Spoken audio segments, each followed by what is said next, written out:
पिछले हफ्ते Indian stock market की 10 सबसे बड़ी खबरें क्या रही हैं? आइए जानते हैं।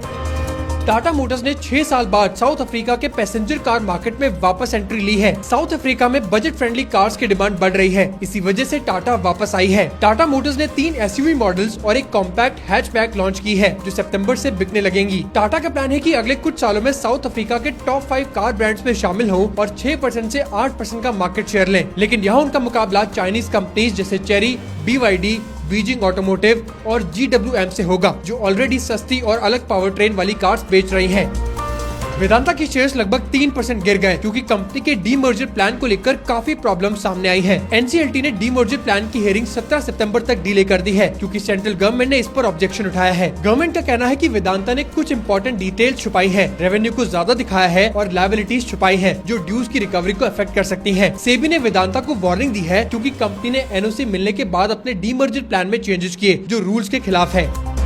चेन्नई में IT एम्प्लॉयज ने TCS के खिलाफ प्रोटेस्ट शुरू कर दिए हैं। TCS 12,000 मिड और सीनियर लेवल एम्प्लॉयज को निकाल रही है और उनकी जगह फ्रेशर्स को 80 to 85% कम सैलरी पर हायर कर रही है। यूनियन के मुताबिक अगर ये प्रोसेस ऐसे ही चलता रहा तो इससे 30,000 से 40,000 लोग अपनी नौकरी खो सकते हैं। प्रोटेस्टर्स ने डिमांड करी है कि TCS अपने स्टाफ को निकालने की बजाय उन्हें रीस्किल और अपस्किल करे। यूनाइट ने प्रेस रिलीज में कहा कि जब कंपनी का रेवेन्यू 2.55 लाख करोड़ रुपीज है, प्रॉफिट मार्जिन 24.3% है और 45,588 करोड़ रुपीस का डिविडेंड दिया गया है, तब भी जॉब्स काटना गलत है। यूनियन ने ये भी कहा कि टॉप मैनेजमेंट को हाई सैलरी हाइक्स मिलती हैं, लेकिन आम एम्प्लॉयज को डिनाई कर दिया जाता है।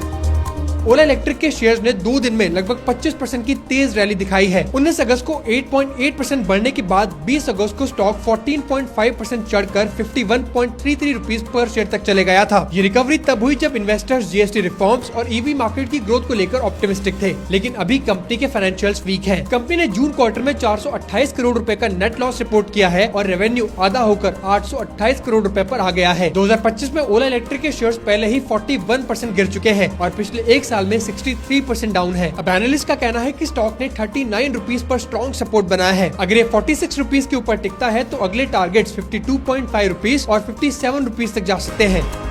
सेबी के नए इंडेक्स रूल्स की वजह से HDFC बैंक और ICICI बैंक पर $1 बिलियन तक का सेलिंग प्रेशर आ सकता था, लेकिन अब सेबी ने रूल्स में चेंजेस प्रपोज किए हैं, इससे ये रिस्क कम हो गया है। अभी निफ्टी बैंक इंडेक्स में HDFC बैंक का वेट 29.1% और ICICI बैंक का 26.5% है। SBI को मिलाकर इन 3 स्टॉक्स का वेट 64% से ज्यादा हो जाता है, जबकि सेबी के रूल्स के मुताबिक टॉप 3 स्टॉक्स का टोटल वेट 45% से ऊपर नहीं होना चाहिए। अगर रूल स्ट्रिक्टली अप्लाई होते हैं तो HDFC बैंक से 4,815 करोड़ रुपए और ICICI बैंक से 3,620 करोड़ रुपए तक का पैसा निकलकर Kotak Mahindra bank, axis bank और SBI जैसे बैंक्स में शिफ्ट हो जाता। अब रिलैक्सेशन के बाद ये फोर्स सेलिंग का रिस्क काफी हद तक कम हो गया है, जो मार्केट के लिए पॉजिटिव है।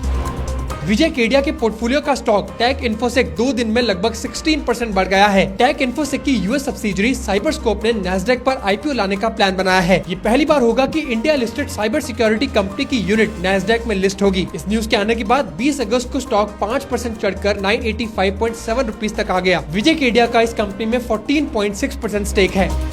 अडानी ग्रुप की इन 2 कंपनीज ने मिलाकर ग्लोबल बैंक से 2300 करोड़ रुपए का लोन लिया है। अडानी एयरपोर्ट होल्डिंग्स लिमिटेड ने $150 मिलियन का loan Barclays, DBS, first Abu Dhabi bank और मित्सुबिशी UFJ से लिया है, जबकि दूसरी company Adani ports and special economic zones limited ने $125 मिलियन का लोन मित्सुबिशी UFJ से लिया है। ये लोन 4 साल के लिए है और इसका यूज डॉलर बॉन्ड बायबैक और कैपिटल स्पेंडिंग के लिए होगा। अडानी ग्रुप ने पिछले 6 महीनों में $10 बिलियन से ज्यादा की क्रेडिट फैसिलिटीज अरेंज की है, जिसकी वजह से इन्वेस्टर्स का ट्रस्ट वापस बढ़ रहा है।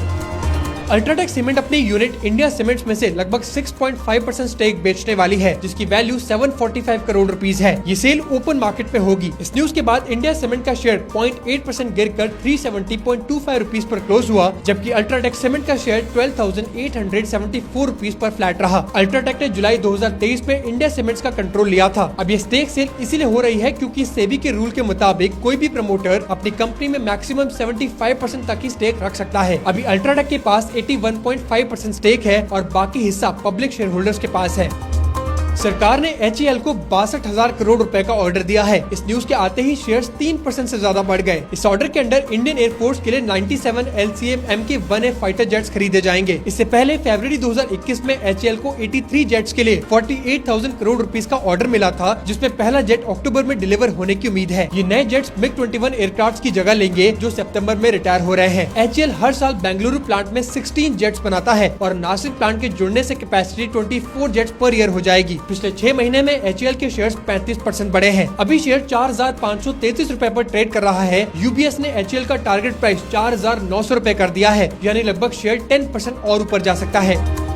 इंडिया की कंपनीज के प्रॉफिट्स को लेकर एनालिस्ट अपने फोरकास्ट कट कर दिए हैं। मतलब जो पहले उन्हें लगता था कि कंपनीज अगले 12 महीने में इतना प्रॉफिट कमाएंगी, अब उन्हें लगता है कि वो इतना प्रॉफिट नहीं कर पाएंगी। इसको ही अर्निंग्स डाउनग्रेड बोलते हैं। एनालिस्ट ने कंपनीज के प्रॉफिट फोरकास्ट कट किए हैं, खासकर ऑटो, टेक्सटाइल्स और कंज्यूमर सेक्टर्स में। शॉर्ट टर्म में स्टॉक्स प्रेशर में रहेंगे, लेकिन गवर्नमेंट के टैक्स कट्स और इंडिया की strong long term GDP growth थोड़ा सपोर्ट दे सकती है। तो ये थी पिछले हफ्ते की इंडियन स्टॉक मार्केट की सबसे बड़ी खबरें। ऐसी ही हर वीक की बड़ी और इंपॉर्टेंट अपडेट्स के लिए सब्सक्राइब टू ASM इंडिया।